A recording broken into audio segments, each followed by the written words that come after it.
welcome pen friends. My name is Chris and I'm back for another video. This is going to be the halfway point InCoWriMo video. So if you don't know about InCoWriMo, it's International Correspondence Writing Month and it's the whole month of February. And here we are on Valentine's Day, the 14th, and it's just hard to believe that we're at the halfway point. But we are. So I wanted to check in with you and ask how it's going, if you're participating, and just throw out a few ideas just in case, just as kind of a little motivator for myself and for you if you're writing letters. So as some of you may know from a previous video, I decided not to list myself on their address book this year because between InCoWriMo and this channel, I have pen pals. I have an active pen pal situation now, so I thought it would be really nice to be able to put my time in the writing right into the pen pals that I have. So that's what I've been doing, and it's going really well. I'm keeping up, and I'm keeping track, and I kind of have a couple ideas for you. So the first idea I have that's worked for me, and it may work for you, I've almost established a pretty steady time each day when I sit down to write my letter. Because normally throughout regular months, I don't write a letter every single day. It actually might be a good idea. It might be a better way to stay on track. But I tend to write more on the weekends. And I really do. I love to write letters on Sundays.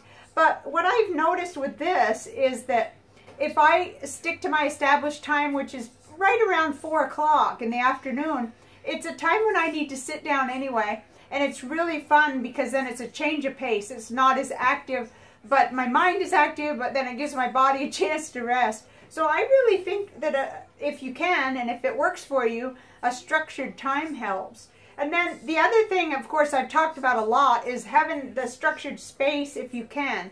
If you have a place where you can return to, to write, and you have all your things there, it just makes it so much easier. Your envelopes are there, your addresses are there, your pens, your, everything. And I still end up, getting up for things. I finally put my stickers here because I realized I'm getting up every single time I write a letter to go dig my stickers out. Or I had to roll my little cart over here. And it's not like I don't have time to do that, but it's kind of nice not to break that, the thought patterns and everything by having to get up. So having your space is really good too.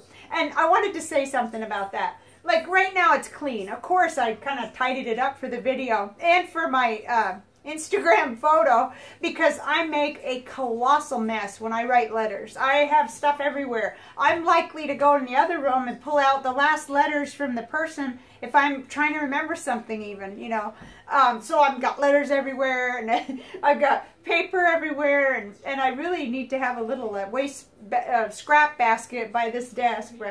So don't think that it just stays like this. It gets really messy. So, that's...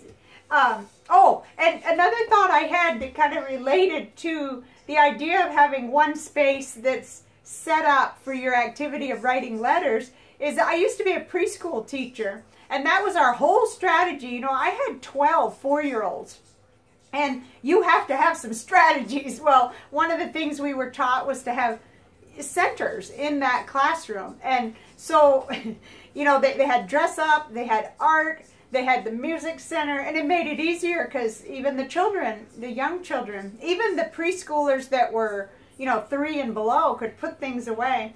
It just it sets you up for a win, and I just thought I'd mention that because that it does. It really matters to me. I've got all of my other, like my main pen desk with all my samples is over yonder, and if I had to keep switching to do one activity then another, it wouldn't get done. I know that much about myself. So another thing I wanted to mention is whatever we do, we must drop perfectionism because that can really get in the way of letter writing. It really can. There's going to be globs sometimes, and after all, sometimes we're writing on kind of expensive paper like Tomoe River paper and so on. So just make the best of it. You're showing off your ink. Don't worry if there's a blotch or whatever. It's a tendency to with cheaper paper to wad it up and start over, but by all means, that I wouldn't do that. I would just kind of get over that. It actually adds to the character of the letter.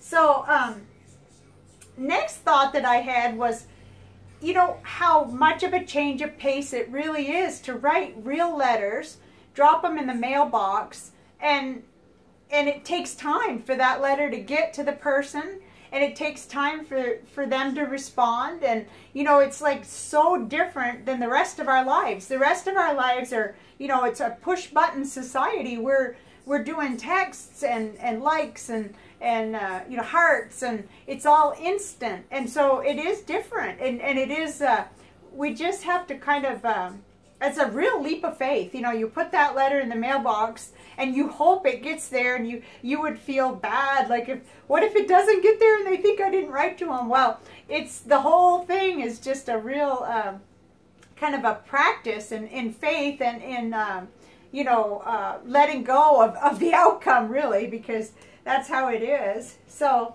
and then another thought I had was how much difference a year makes. Like, if you're a pen pal with someone, and I have 6 people that I'm pen pals with, that it started with InCoWriMo. Some of them I was the first one to write, and some of them they were the first ones to write. So that's a whole year. And, you know, you start to really get to know the people, and you know a little bit about what they're going through or went through, and it just, it doesn't end up where it started. So patience and developing the relationship through writing is different than in person. Like, say, like when I was a teacher, we'd go out, not every Friday, but at least once a month we would go out and we would talk outside of the work environment, and we got to know each other. But that's a whole different thing than writing letters. So just, you know, be patient and understand that where you are when you first begin being a pen pal with someone, or starting out, is not where you end up. I mean, I've just gotten such wonderful relationships that have developed over the past year. And many of you watching this video have been pen pals lots longer than me. So I'm not, you know, I'm not really thinking I could teach you anything. This is, you know, some of this is geared toward those who this may be your first experience with it. So, you know, you've dropped a lot of letters in the mail, and now you're waiting, or you're, you know, continuing to write, and it's just have that knowing that it develops over time, and it's a lot of fun. The other thing I really want to mention is, this is a blank one, but I got a tracker from Boho Berry from Caravans, and she's the bullet journalist and creative that I followed for several years now. And I love this idea, and I'm doing this on a separate one. I just printed this out because I didn't want to, like, you know, advertise who I'm writing to per se, but so I believe in that, keeping track of it. It was really fun to pull out last year's and see who I wrote to, and I was like, oh, and I was counting up how many people that's where our pen pal relationship started, and I'd sort of gotten things kind of meshed together, because having this YouTube channel, we naturally end up sending samples to each other or little things, and so a lot of my pen pals have started that way. But at least 6 that I counted had started during this project. So we're at the halfway point. I hope you're really enjoying it. I am. And I got a letter this week all the way from Greece. That was exciting. Every letter is exciting.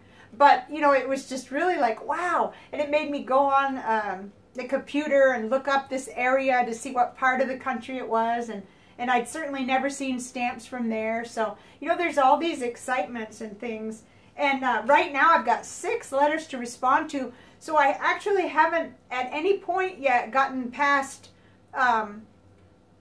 replying. Because I thought, oh, well, in a couple days I'll get to the point where then I'll look back and I'll reconnect with some people that I haven't written to in a while, or they haven't written to me. But actually, a couple beat me to it. A couple of folks that hadn't written in a while wrote to me, so they're in here to be replied. Well, and I should show, you know, in my trusty traveler's notebook, ready to be replied to. But at some point, I think during the month, I will do what I call catch up. I mean, it's not that I'm behind, it's that it's an active project for me year round now. So But it's just a lot of fun, and I hope you're really enjoying it. Let me know in the comments, you know, if you're new to pen paling or anything that you want to say, really. There's people, I'm sure, watching this who've done this for years, and I'm a newbie because I've just been doing it a little bit more than a year. It kind of started when I started into fountain pens and discovered how friendly everyone is and how much we want to share with each other pen things and samples and letters and that kind of thing. So I think that's all I really wanted to say. It's just like a shot of encouragement and and hoping that you're enjoying it. So I'm going to say goodbye for now. I'll see you back here soon with the next ink profile. Bye for now.